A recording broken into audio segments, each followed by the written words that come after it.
Some frightening stuff at the top from TB. Boy, was I shaking in my boots, just like I was episode 4 PTA, season 1. At the banquet, Illuzel, Rock Slick and Trillion and Sniff. Then into some R&B vibes. J-Lo, Love Don't Cost a Thing. Those big-ass timpani drums, really grand, big song. You brought us back there, man. We were going down the cave of depression, catching the 421 up to Stirling Station, and then all of a sudden we are back. That was such a big track, such a beautiful track. I appreciate that one. You must listen to the Ali Barrass show. She didn't play. Did she play that in there? Nah, she didn't. But that's what I was asking her for, and she brought some Justin Timberlake to the table. Oh, Justified. When she goes Justified. Yeah, man, she nailed it, and I think you've nailed it there too, Matt. Yeah, there's the yeah, I fucking did actually. But you brought us back, man. I'm energized. You know her track "Waiting for Tonight"? No. Waiting for tonight. Oh yeah. Oh. Yeah. She does. Hang on, actually, I don't. Go again. I can't remember that one. I'm getting clipped up like all the time. So there's she does a Spanish version of that whole album, and so the Spanish version of "Waiting for Tonight" is "Una noche más." Una noche más. Una noche más. So if I'm DJing that, I'll play the Spanish version. So people go to sing "Waiting for Tonight," and then it just drops and it goes "Una noche más." Do you know if she would sing that, or if it depends? There would be like a ghost? No, she's bilingual. Yeah, oh, is she? Yeah. Oh, specifically? She hasn't just got AI in 2003 to more just like re-sing her entire album. Do you get someone else to re-sing it, like, or just generally like? No, it's not. Is Justin Bieber? He's not singing in any Spanish. He hasn't been translated other than that one song. He's not like the West. Generally is what I'm referring to. Oh, the West. Yeah, the West. So they're Western songs that then pop off in other countries. It would be a cover. It would have to be a cover. If they didn't know the language, I don't think they would do that. Yeah. Okay. Right. Oh, that's solved. Give me your next one. What do we got? Is it Jaden? Is it Matt? You got Jaden. What am I rating? What are we rating?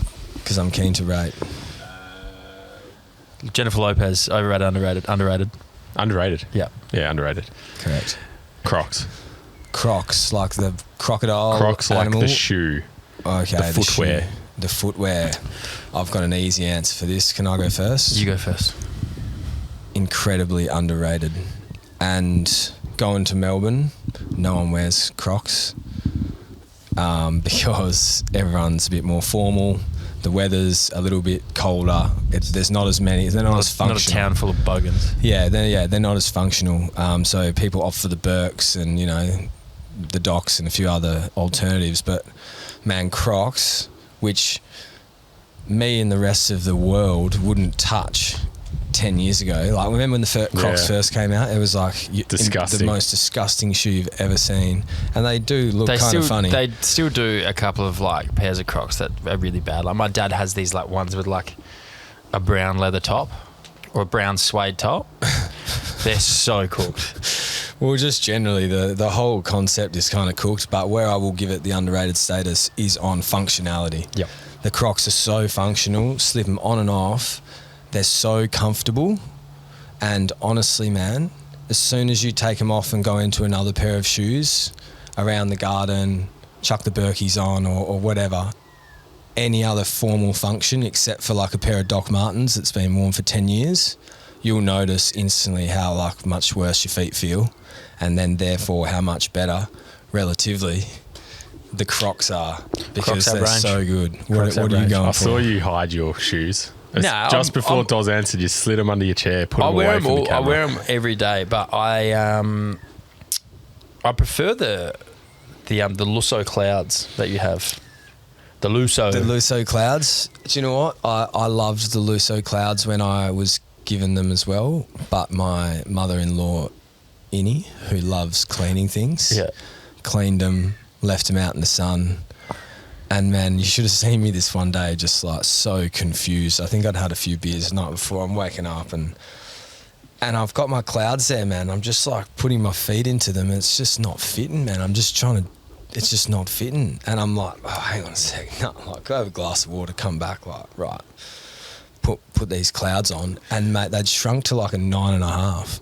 And I just couldn't, the sun had shrunk them. They never came back. And I just couldn't get my feet in them. And then I kind of realised that one was a size bigger than the other, so there must have been some more fish. I didn't know why I was going left. Mate, it was one of those real ones where it started making me sweat. I'm like, man, gosh, what's happened here? But the Luso clouds shrunk in the sun about 2 weeks after I got them, so I never really got to experience them properly. They're beautiful. And the Merrill Hydro Mox, the Aquamox. The Merrill Hydro Aquamox. Are they those? You know the ones with like that flick up the back that I've got? They look like reef shoes. Yeah, they are cool. I actually do like them a lot. They're so comfortable.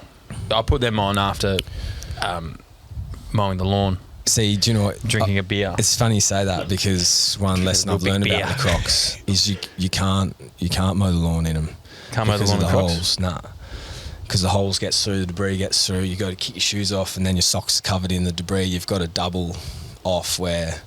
Well, this is post. This is post where it's like you can obviously, but more when you're mowing the lawn, you want a protective shoe, not a shoe with 9 holes in it. And I've noticed that before, so that should be considered in my answer. You know when you finish mowing the lawn, and then you're like retic's on, and you turn the retic on, and then you're like, do you just walk in the sprinklers? You just don't care about how wet you go, how free you feel. Yeah, absolutely. And oh man, and you're drenched. Yeah, and you've got a what do we go for? Sing towel. A Menembrea in your hand. That's as good as it gets. That goes up to number 1, the sprinkler Menembrea post mowing the lawn on a 30+ degree day. Yeah, retic beer. I got a song I want to play. You lighten the mood up there before. Is it Una Noche Más? It's not that, but maybe we can slip that in. We'll play that at the last song of the entire episode. But my memory call's terrible. But I'm pretty sure it's called something like "Couldn't Catch My Breath" by DJ Houseplant and Harriet Brown. And it's just a funky little electronic track that Ted showed me. I'd like to actually hear you describe it afterwards, because that's your specialty and not mine. But I want to play that for the crowd, because it's really fitting into some of the little electronic genre, dancey genre that I like at the moment. And it's very much blending some aspects of new and old together. And I think that's what the leaders in that little game are doing there. So shout out DJ Houseplant, super sick track. Have you got anything you want to play, Matt? Yeah, I've got. I'll base it off what you're playing. All right, I've got an idea. All right, DJ Houseplant. We'll see you after this.